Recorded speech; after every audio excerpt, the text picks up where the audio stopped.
Libro primero. La llegada de los marcianos. La víspera de la guerra. Nadie habría creído en los últimos años del siglo XIX que las cosas humanas fueran escudriñadas aguda y atentamente por inteligencias superiores a la del hombre, inmortales, sin embargo, como la de este, que mientras los hombres se afanaban en sus asuntos fuesen examinados y estudiados casi tan de cerca como pueden serlo en el microscopio las transitorias criaturas que pululan y se multiplican en una gota de agua.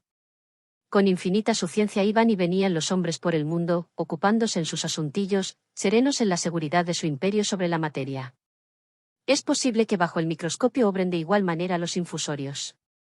Nadie imaginó que de los más antiguos mundos del espacio pudiera sobrevenir un peligro para la existencia humana, ni se pensaba en esos mundos más que para desechar como imposible o improbable la idea de que hubiese en ellos vida.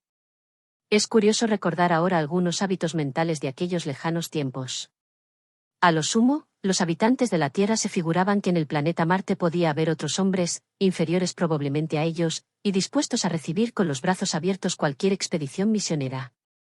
Sin embargo, a través de los abismos del espacio, espíritus que son a los nuestros lo que nuestros espíritus son a los de las bestias de alma perecedera, inteligencias vastas, frías e implacables contemplaban esta Tierra con ojos envidiosos y trazaban con lentitud y seguridad sus planes de conquista.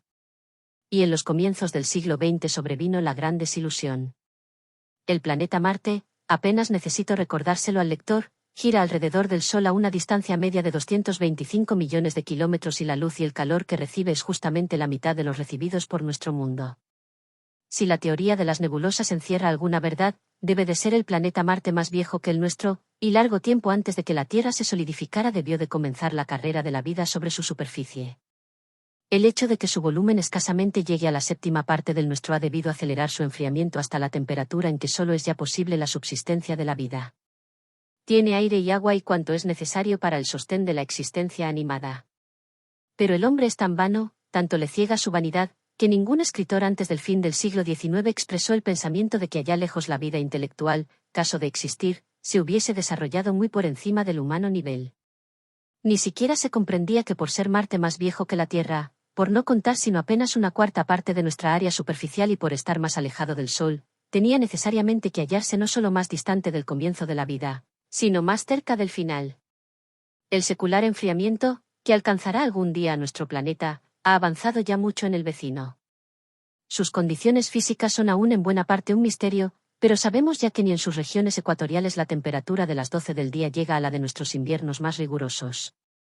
Su atmósfera es más tenue que la nuestra, sus océanos se han recogido al punto de no cubrir sino la tercera parte de la superficie y, al cambiar sus lentas estaciones, enormes montañas de hielo y de nieve se levantan y se funden en sus polos, inundando periódicamente las zonas templadas. Ese grado último de agotamiento, que es aún para nosotros increíblemente lejano, se ha convertido para los habitantes de Marte en el problema capital. La presión inmediata de la necesidad ha iluminado sus entendimientos, desenvuelto sus facultades y endurecido su corazón. Y al mirar a través del espacio, con aparatos e inteligencias que apenas nos es dable concebir, han visto a la más próxima distancia, a solo 55 millones de kilómetros en dirección al Sol, una estrella matutina de esperanza, nuestro propio y más cálido planeta, de verde vegetación y de aguas grises, de atmósfera nublada, testimonio elocuente de fertilidad, y por entre los penachos movedizos de las nubes han vislumbrado comarcas dilatadas, de poblaciones densas, y mares surcados en todas direcciones por navíos. Nosotros, los hombres, criaturas que habitamos esta tierra, debemos serles por lo menos tan extraños y tan poca cosa como nos lo son los monos y los lemúridos. Y la parte intelectual de la humanidad admite que la vida es incesante lucha por la existencia, y parece ser que esta es la fe de los marcianos. Su mundo está ya muy frío, mientras el nuestro ofrece plétora de vida, pero plétora de lo que consideran como vida inferior. Y el único medio que tienen de escapar al aniquilamiento que, generación tras generación, merma sus filas consiste en llevar la guerra en dirección al Sol. Antes de juzgarlos con excesiva severidad debemos recordar que nuestra propia especie ha destruido completa y bárbaramente, no tan solo especies animales, como la del bisonte y el doudou, sino razas humanas inferiores. Los tasmanios, a despecho de su figura humana, fueron enteramente borrados de la existencia en exterminadora guerra de 50 años que emprendieron los inmigrantes europeos. ¿Somos tan grandes apóstoles de misericordia que tengamos derecho a quejarnos porque los marcianos combatieran con ese mismo espíritu?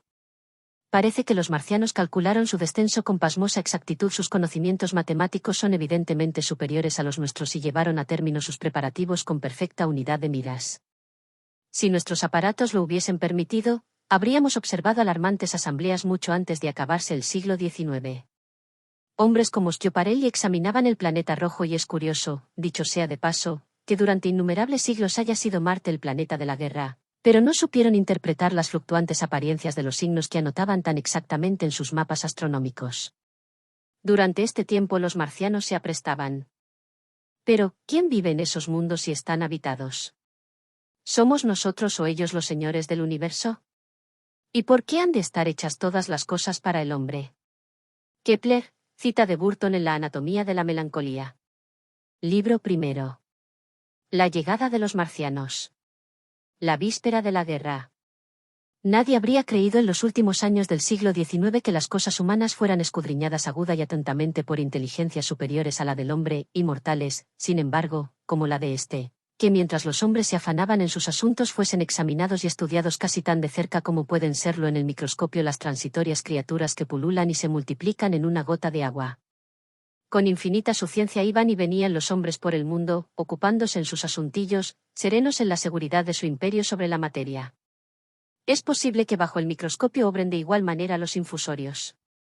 Nadie imaginó que de los más antiguos mundos del espacio pudiera sobrevenir un peligro para la existencia humana, ni se pensaba en esos mundos más que para desechar como imposible o improbable la idea de que hubiese en ellos vida. Es curioso recordar ahora algunos hábitos mentales de aquellos lejanos tiempos. A lo sumo, los habitantes de la Tierra se figuraban que en el planeta Marte podía haber otros hombres, inferiores probablemente a ellos, y dispuestos a recibir con los brazos abiertos cualquier expedición misionera. Sin embargo, a través de los abismos del espacio, espíritus que son a los nuestros lo que nuestros espíritus son a los de las bestias de alma perecedera, inteligencias vastas, frías e implacables contemplaban esta Tierra con ojos envidiosos y trazaban con lentitud y seguridad sus planes de conquista. Y en los comienzos del siglo XX sobrevino la gran desilusión. El planeta Marte, apenas necesito recordárselo al lector, gira alrededor del Sol a una distancia media de 225 millones de kilómetros y la luz y el calor que recibe es justamente la mitad de los recibidos por nuestro mundo. Si la teoría de las nebulosas encierra alguna verdad, debe de ser el planeta Marte más viejo que el nuestro, y largo tiempo antes de que la Tierra se solidificara debió de comenzar la carrera de la vida sobre su superficie. El hecho de que su volumen escasamente llegue a la séptima parte del nuestro ha debido acelerar su enfriamiento hasta la temperatura en que solo es ya posible la subsistencia de la vida. Tiene aire y agua y cuanto es necesario para el sostén de la existencia animada.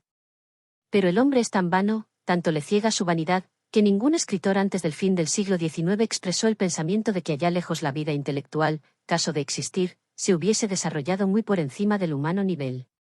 Ni siquiera se comprendía que por ser Marte más viejo que la Tierra, por no contar sino apenas una cuarta parte de nuestra área superficial y por estar más alejado del Sol, tenía necesariamente que hallarse no solo más distante del comienzo de la vida, sino más cerca del final. El secular enfriamiento, que alcanzará algún día a nuestro planeta, ha avanzado ya mucho en el vecino. Sus condiciones físicas son aún en buena parte un misterio, pero sabemos ya que ni en sus regiones ecuatoriales la temperatura de las 12 del día llega a la de nuestros inviernos más rigurosos. Su atmósfera es más tenue que la nuestra, sus océanos se han recogido al punto de no cubrir sino la tercera parte de la superficie y, al cambiar sus lentas estaciones, enormes montañas de hielo y de nieve se levantan y se funden en sus polos, inundando periódicamente las zonas templadas. Ese grado último de agotamiento, que es aún para nosotros increíblemente lejano, se ha convertido para los habitantes de Marte en el problema capital. La presión inmediata de la necesidad ha iluminado sus entendimientos, desenvuelto sus facultades y endurecido su corazón. Y al mirar a través del espacio, con aparatos e inteligencias que apenas nos es dable concebir, han visto a la más próxima distancia, a solo 55 millones de kilómetros en dirección al Sol, una estrella matutina de esperanza, nuestro propio y más cálido planeta, de verde vegetación y de aguas grises, de atmósfera nublada, testimonio elocuente de fertilidad, y por entre los penachos movedizos de las nubes han vislumbrado comarcas dilatadas, de poblaciones densas, y mares surcados en todas direcciones por navíos. Nosotros, los hombres, criaturas que habitamos esta tierra, debemos serles por lo menos tan extraños y tan poca cosa como nos lo son los monos y los lemúridos. Ya la parte intelectual de la humanidad admite que la vida es incesante lucha por la existencia, y parece ser que esta es la fe de los marcianos. Su mundo está ya muy frío, mientras el nuestro ofrece plétora de vida, pero plétora de lo que consideran como vida inferior. Y el único medio que tienen de escapar al aniquilamiento que, generación tras generación, merma sus filas consiste en llevar la guerra en dirección al sol. Antes de juzgarlos con excesiva severidad debemos recordar que nuestra propia especie ha destruido completa y bárbaramente, no tan solo especies animales, como la del bisonte y el doudou, sino razas humanas inferiores. Los tasmanios, a despecho de su figura humana, fueron enteramente borrados de la existencia en exterminadora guerra de 50 años que emprendieron los inmigrantes europeos. ¿Somos tan grandes apóstoles de misericordia que tengamos derecho a quejarnos porque los marcianos combatieran con ese mismo espíritu? Parece que los marcianos calcularon su descenso con pasmosa exactitud. Sus conocimientos matemáticos son evidentemente superiores a los nuestros y llevaron a término sus preparativos con perfecta unidad de miras. Si nuestros aparatos lo hubiesen permitido, habríamos observado alarmantes asambleas mucho antes de acabarse el siglo XIX. Hombres como Schiaparelli examinaban el planeta rojo y es curioso, dicho sea de paso, que durante innumerables siglos haya sido Marte el planeta de la guerra, pero no supieron interpretar las fluctuantes apariencias de los signos que anotaban tan exactamente en sus mapas astronómicos. Durante este tiempo los marcianos se aprestaban. En la oposición de 1894 se vio una gran luz en la parte iluminada del disco, primero en el observatorio de Lick, después en Niza, por Perrotin, luego por otros observadores. El público inglés supo de estos fenómenos por el número de Nature fechado el día 2 de agosto. Me inclino a creer que este fenómeno se debió a la fundición del enorme cañón, colosal agujero cavado en su planeta, que sirvió para dispararnos sus proyectiles. Otros signos peculiares, que tampoco se supo explicar, fueron vistos en las dos siguientes oposiciones, cerca del paraje de aquella explosión. Hace ahora 6 años que el cataclismo se abatió sobre nosotros. Al aproximarse Marte a la oposición, el astrónomo Lebel de Java hizo palpitar todos los hilos de las comunicaciones astronómicas con la noticia asombrosa de una inmensa explosión de gas incandescente acaecida en el planeta observado. Ocurrió el hecho hacia medianoche, y el espectroscopio, al que recurrió inmediatamente, indicó que una masa de gases inflamados, hidrógeno sobre todo, se movía con enorme velocidad en dirección a la Tierra. El chorro de fuego se hizo invisible un cuarto de hora después. Lo comparó a un soplo colosal de llamas lanzado de aquel planeta, violenta y rápidamente, como salen los gases inflamados de la boca de un cañón. Era la frase singularmente apropiada. Nada, sin embargo, dijeron del asunto los periódicos del día siguiente, excepto el Daily Telegraph, que publicó una breve noticia, y el mundo siguió ignorando uno de los peligros más graves que jamás amenazaron a la raza humana. ¿Acaso no habría yo sabido nada de la erupción de no encontrarme en Otersaba o Gilby, el conocido astrónomo? La noticia lo había excitado terriblemente, y en el colmo de su emoción me invitó a examinar con él aquella noche el planeta rojo. No obstante lo que sucedió después, conservo el recuerdo preciso de aquella velada, el negro y silencioso observatorio, la sombría linterna que iluminaba débilmente un rincón, el regular tic-tac del mecanismo del telescopio, la ligera hendidura del dolmen oblonga profundidad en que brillaba el polvo de las estrellas. Ogilvy se movía a derecha e izquierda, invisible, haciéndose notar únicamente por el ruido. Mirando por el telescopio se veía un círculo de azul profundo, y el pequeño y redondo planeta flotaba en el campo visual. Parecía tan poca cosa, tan brillante, tan callado, tan diminuto, marcado apenas por rayas transversales, ligeramente achatada su perfecta redondez. Tan pequeña, tan argentea, tan luminosa aquella cabeza de alfiler. Se hubiera dicho que temblaba un poco, pero en realidad era el mismo telescopio el que vibraba con el movimiento de reloj que mantenía el planeta en el campo visual del aparato, no obstante el girar de nuestro planeta. Al observarla, la diminuta estrella parecía engrosar y achicarse, alejarse y aproximarse, pero era sencillamente que los ojos se me cansaban. Estaba a 60 millones de kilómetros en el espacio vacío. Pocas gentes conciben cuán inmenso es el vacío donde flota el polvo del universo material. Cerca del astro, en el campo visual, había 3 pequeños puntos luminosos, 3 estrellas telescópicas, infinitamente lejanas, y todo alrededor era la oscuridad impenetrable del vacío. Ya saben ustedes qué efecto causa esa negrura en las noches estrelladas del invierno, pues aún parece más profunda en el telescopio. E invisible para mí, porque era tan pequeña y tan remota, avanzando rápida y finamente hacia la Tierra con velocidades inauditas, acercándose cada minuto millares de kilómetros, venía la cosa que nos enviaban, la cosa que nos traía a esta Tierra tanta lucha, calamidad y muertes. No pensaba en ella al tiempo de observar, nadie en el mundo pensaba en aquel proyectil indefectible. Hubo también aquella noche otro estallido de gas en la superficie del distante planeta. Yo lo vi. Fue un rojizo relámpago en el borde, una ligerísima proyección en el contorno. Se lo dije a Ogilvy y se colocó en mi puesto. La noche era calurosa, tenía yo sed y me adelanté tambaleándome y a tientas hacia una mesa donde había un sifón, mientras Ogilvy lanzaba exclamaciones al contemplar el surco de gases que avanzaba hacia nosotros. 24 horas después del primero, segundo más o menos, otro proyectil invisible, lanzado desde el planeta Marte, se ponía en camino hacia la Tierra. Recuerdo que al sentarme junto a la mesa manchas verdes y carmesíes me bailaban en los ojos. Habría deseado alguna luz, para pensar con más tranquilidad, no sospechando la significación de aquella claridad que había visto en un minuto, ni las consecuencias que me acarrearía. Ogilvy observó hasta la 1, y lo dejó, cogimos la linterna y regresamos a su casa. Por debajo de nosotros se extendían en la oscuridad las barriadas de Otersab y Chelsea, donde centenares de gentes dormían en paz. Habló largamente aquella noche sobre las condiciones del planeta Marte y se burló de la vulgaridad corriente según la cual los habitantes de aquel planeta nos estarían haciendo señales. Era su opinión que una lluvia copiosa de meteoritos caía sobre Marte, o bien que se producía una terrible explosión volcánica. Ogilvy me indicaba cuán inverosímil es que la evolución orgánica haya seguido la misma dirección en los dos planetas adyacentes. Las probabilidades contra la existencia en Marte de nada parecido al hombre son 1.000.000 por cada una en favor, me dijo. Cientos de observadores vieron la llama aquella noche, y la siguiente, a las 12, y la otra, y así 10 noches, una llama en cada una. ¿Por qué cesaron los disparos después del 10º? Es cosa que nadie en esta Tierra ha tratado de explicarse. Tal vez los gases desprendidos perjudicaron a los marcianos.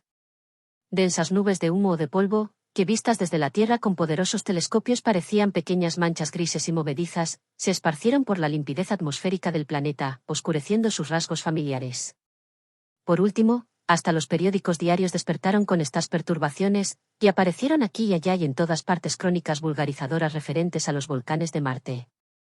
El cómico serio periódico Punch aprovechó felizmente el asunto en una caricatura política. Y entretanto, totalmente ignorados, los proyectiles de los marcianos se aproximaban a la Tierra, con velocidad de muchos kilómetros por segundo, a través de los abismos vacíos del espacio, hora por hora y día por día, más cerca y más cerca. Hoy me parece casi increíblemente milagroso que los hombres se absorbieran en sus menudos intereses mientras el destino se cernía tan rápidamente sobre todos. Recuerdo el aire triunfal de Markham cuando obtuvo una nueva fotografía del planeta Marte para el periódico ilustrado que dirigía en aquella época. La mayoría de las gentes de estos tiempos conciben difícilmente la abundancia y el espíritu emprendedor de nuestros periódicos en el siglo XIX. Por lo que a mí se refiere, se me pasaba el tiempo en aprender a andar en bicicleta y en escribir una serie de artículos sobre el desarrollo probable de las ideas morales en relación con los progresos materiales. Una noche, el primer proyectil distaba de nosotros menos de 16 millones de kilómetros, salí de paseo con mi esposa. La noche era estrellada, le expliqué los signos del zodiaco y le mostré Marte, brillante punto que ascendía al cenit y hacia el cual se dirigían tantos telescopios. La noche era cálida, un grupo de excursionistas, al volver de Chelsea o de Aiworth, pasaban cantando y tocando la música. Se iluminaban las ventanas altas de las casas al acostarse las gentes. De la estación lejana nos llegaban los ruidos de los trenes al cambiar de línea, traqueteo, campanillazos y silbidos, que al suavizarse en la distancia casi concertaban con la música de los excursionistas. Mi esposa me hizo notar el fulgor de las señales rojas, verdes y amarillas que se destacaban sobre el cielo con su armazón de hierro. Todo parecía seguro y tranquilo. Y llegó la noche en que cayó el primer meteoro. Fue visto de madrugada, pasó sobre Winchester, en dirección a oriente, una línea de fuego muy elevada. La contemplaron centenares de personas, que la creyeron una estrella errante, idéntica a las otras. En la descripción de Alvin se habla de un rastro grisáceo que dejaba el meteoro, y que resplandecía algunos segundos. Denning, nuestra autoridad más reputada en meteoritos, atestigua que la altura de su primera aparición fue de 140 a 160 kilómetros. Le pareció que había caído a unos 150 kilómetros al este. Yo estaba en casa a esa hora, escribiendo en mi despacho, y aunque dan mis ventanas a Otersab y tenía abiertas las celosías, gustábame entonces contemplar el cielo nocturno, nada vi del fenómeno, y, sin embargo, la cosa más extraña que jamás llegó a la tierra del espacio debió de caer mientras estaba yo sentado, y la habría visto con levantar los ojos al tiempo que pasó. Algunos dicen que su vuelo producía un silbido especial. Muchas gentes de los condados de Berkshire Seri y Middlesex debieron de presenciar la caída y casi todos pensarían que se trataba de otro meteorito. Nadie se molestó aquella noche en examinar el bloque. Pero a la madrugada del día siguiente el pobre Ogilvy, que había visto la disparada estrella, persuadido de que el meteorito se hallaba en las tierras comunales situadas entre Horsell, Ottershaw y Woking, se levantó temprano con la idea de encontrarlo. Y lo encontró, en efecto, poco después del amanecer, no muy lejos de las canteras de arena. La fuerza del proyectil había hecho un agujero enorme, y la arena y el cascajo, lanzados violentamente en todas direcciones, formaban sobre los brezos y los matorrales montículos visibles a 2 kilómetros. En dirección este ardían algunos brezos, una humareda azul se elevaba a los cielos. La cosa yacía, casi por completo enterrada en la arena, entre los fragmentos esparcidos de un abeto despedazado en la caída. La parte descubierta ofrecía el aspecto de un cilindro colosal, de corteza recocida y de contornos suavizados por una espesa incrustación escamosa y de color oscuro. Era su diámetro de 25 a 30 metros. Ogilvy se acercó a la masa, sorprendido de su tamaño, y aún más de su forma, porque la mayoría de los meteoritos son redondos. Pero el roce del aire había aumentado su temperatura de tal modo, que era imposible aproximarse mucho. Atribuyó al desigual enfriamiento de la superficie el insistente ruido que se producía en el interior del cilindro. Aún no se le había ocurrido que pudiera estar hueco. Permaneció de pie al borde del agujero, extrañándose del raro aspecto del cilindro, desconcertado sobre todo por la forma y el color, que no eran los de otros meteoritos, y percibiendo vagamente, aún entonces, ciertos indicios de que pudiera ser intencionada esta caída. No recordaba haber oído cantar los pájaros aquella madrugada, no había brisa, los únicos ruidos que oía eran los débiles chasquidos de la masa cilíndrica. Estaba solo en la llanura.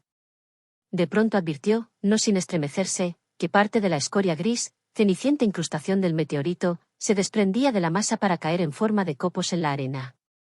Un gran trozo se lanzó violentamente, haciendo al caer un ruido áspero que le oprimió el corazón. Durante un instante no comprendió lo que esto significaba, y, aunque el calor era excesivo, bajó al agujero y se colocó junto al bloque para ver la cosa más claramente.